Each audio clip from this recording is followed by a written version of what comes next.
Now that my big situation is over, that most of my community is aware of, and thank you all for the support and the congratulations and just encouragement and positive thoughts and comments all throughout that.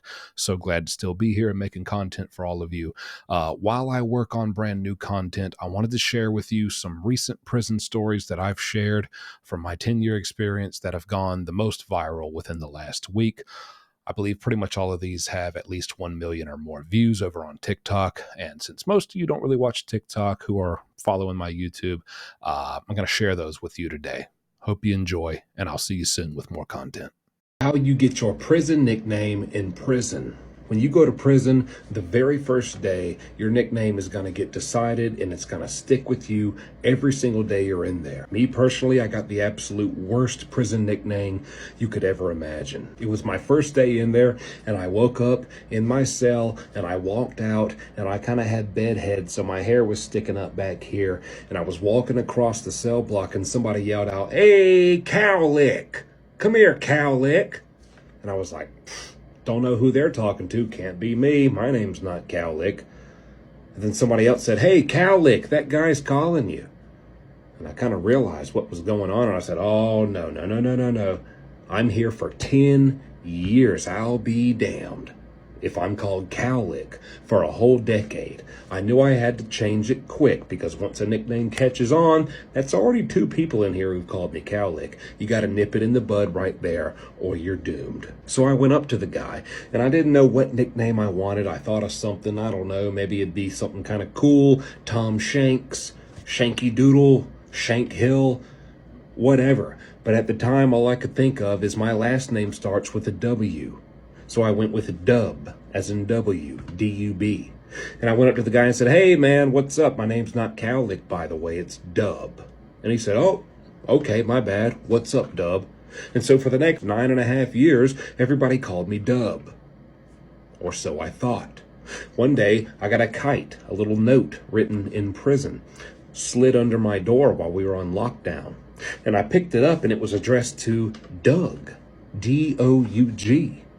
And so I banged on the door and I said, "Hey, man, you gave this to the wrong guy. This is for Doug." And he said, "Yeah, you're Doug." And I freaked out. As soon as we were let out of our cells, I ran out there and I went up to every inmate in there and I said, "Hey, what's my name? What's my name? Spell my name."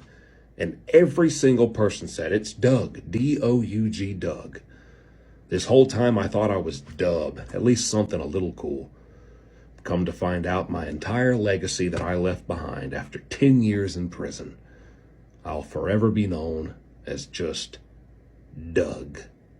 It was my first day of working my new prison job. I had been assigned to work in the prison kitchen, and I was the guy who washed all the pots and pans and dishes. I wasn't happy about it, but I finally finished, and it was about time to go back to the cell block. As I'm about to leave, this other kitchen worker comes in. He's all aggressive and mad about being there, and he starts slinging these dirty pots and pans right there into my sink, because he's the inmate who makes biscuits, so it's got all this dough and all this crap all over it, and it's just making a big mess over there in my section. And I get mad about that because I'm not allowed to leave for the day until my whole area is clean. Now, he just dirtied it all up. Okay, you dirtied it, you can clean it. I'm not coming over there to do it, even though I knew that he expected me to come do it. So he sees I'm not going to do it, and he realizes he's got to go do it himself. So he does, but he's not happy about it. He's pissed. And so he's over there just scrubbing these pots all mad and aggressively. And I hear him mumble kind of under his breath, but loud enough for me to hear him say, "White boy." And that's when I knew it's gonna be a fight. I can't let this slide. I just got to prison. I have no reputation. I gotta start earning a name now. So I walk up to him and I tap him on his shoulder and I say, "Hey man, you talking about me?" And he looks back and kind of smirks and said, "Yeah, I was talking about you." And I said, "Oh, okay. Well, what do you want to do? You want to fight about it?" And he said, "Yeah, I do want to fight about it. Matter of fact, screw these dishes. We can go meet in B block right now in the bathroom. And so that's what we did. Because the thing is, he thought I wasn't going to say anything or do anything. And that's what you can't let happen. I'm going to be here for a decade. I have a reputation to uphold. I can't let people walk all over me. So whatever he thought about me, he was about to learn a lesson. So we go in the bathroom. I go in there and I get ready. He comes around the corner and he gets ready. And the good thing he was, because I wasn't playing. So I moved in, squared up, and I got the absolute crap beat out of me. I didn't even land one hit. He hit me once. I saw green, and that's never happened to me before. He hit me so hard. He beat the crap. Most disturbing thing I saw in a prison shower during my 10 years inside. Now, before that, this isn't the most disturbing thing, but just so you know a little bit about prison showers, they're disgusting. All the time. When you first get in there, the prison actually gives you special shoes. They're really just Crocs that they call shower shoes for you to wear on your feet when you get in the shower. So for 10 years, I am used to showering with shoes on my feet because if you step in those showers barefoot, you will get staph infection. But anytime you go in there, man, you don't know what's swirling around on that floor. I've seen fruit flies, hordes of fruit flies just sticking to the wall, buzzing all around your face while you're in there because they got a little nest in there. I've seen open wrappers of microwavable cheeseburgers that someone probably ate in the shower because they didn't want to share it with someone who was going to apply some pressure and make them give them half or a piece of it. And so they snuck into the shower to eat it while they're in there cleaning. But the most disturbing thing starts with a photo. Right here. That's me in a prison cell. It's not my cell, it's my buddy's. And he was cellmates with this old guy they called Doc. I don't know why they called him Doc. I'm going to assume it's because he's really sick in the head. He needs to see a doctor. As far as his charges, let's just say he used to be a school bus driver. And then some things went wrong. You can do the math on that, but not very good charges. And so for the moment, nobody was doing anything to Doc because everyone knew from his reputation that if you put your hands on Doc, he's going to snitch shamelessly. You are absolutely going to solitary confinement. And nobody in there at the time was ready to just give up all the just business and just stuff they had going on in that cell block. So for the time, nothing was happening to Doc, but nobody really talked to him or anything. But Doc had this really weird habit. He always had this photo album. They sell photo albums on the canteen.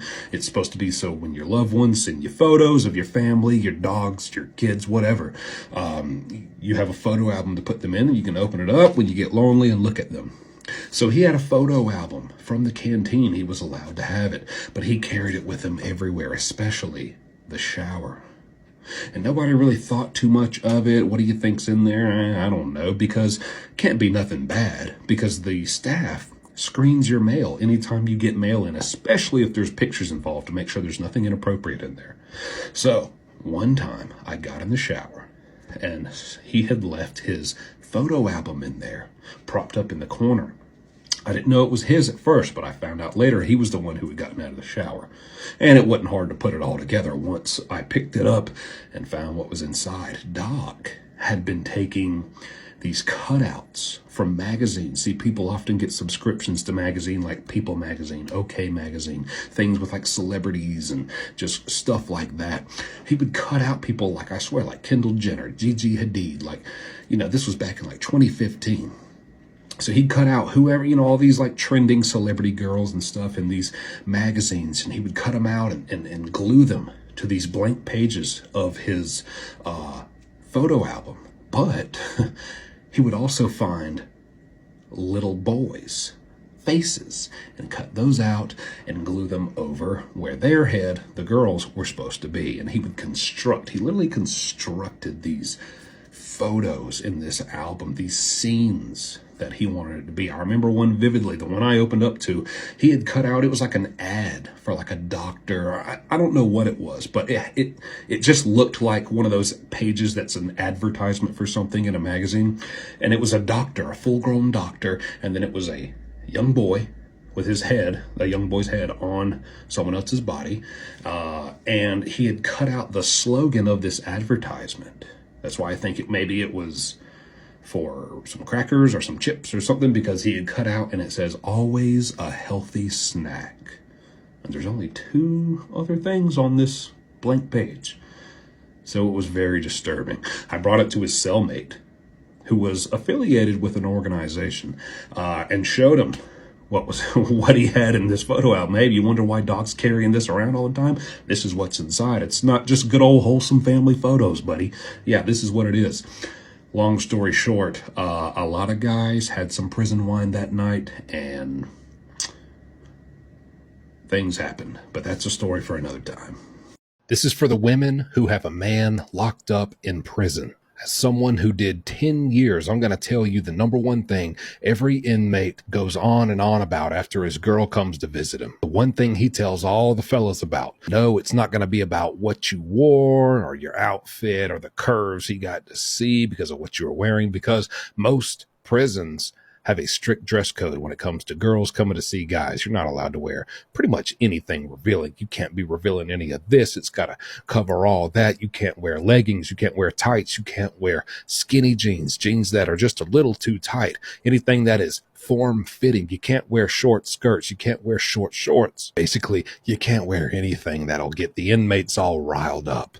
But what every guy always comes back and busts through the cell block door after he gets a visit and talks to everybody about is how his girl smelled on visit. The smell, it drives every inmate crazy. I'm telling you, because you're in there just smelling. I mean, if anything, if you're not smelling, bad stuff, your cellmate taking a dump, you're smelling disinfectant, you're smelling the mop water, the cleaning, all that stuff. You're not smelling anything good. Definitely nothing feminine at all for who knows how long. You go to visit and your girl's sitting across from you and you just smell this shampoo, this fruity shampoo and this perfume and this lotion, moisturizer, all this stuff, all these scents that are just smacking you right in the nose. And it's like, man, this is what it's like just to be this close to a girl again. They lose their minds. So much so that a lot of girls figured out the game and they'll write their guy in prison and they'll spray just 2 or 3 sprays of their perfume on the letter before they mail it out to them. And trust me, it works, because when those guys get that letter, they crack it open and they run around to every inmate in there, all their buddies in there, and they pop that letter open and say, smell that. And everybody goes, damn.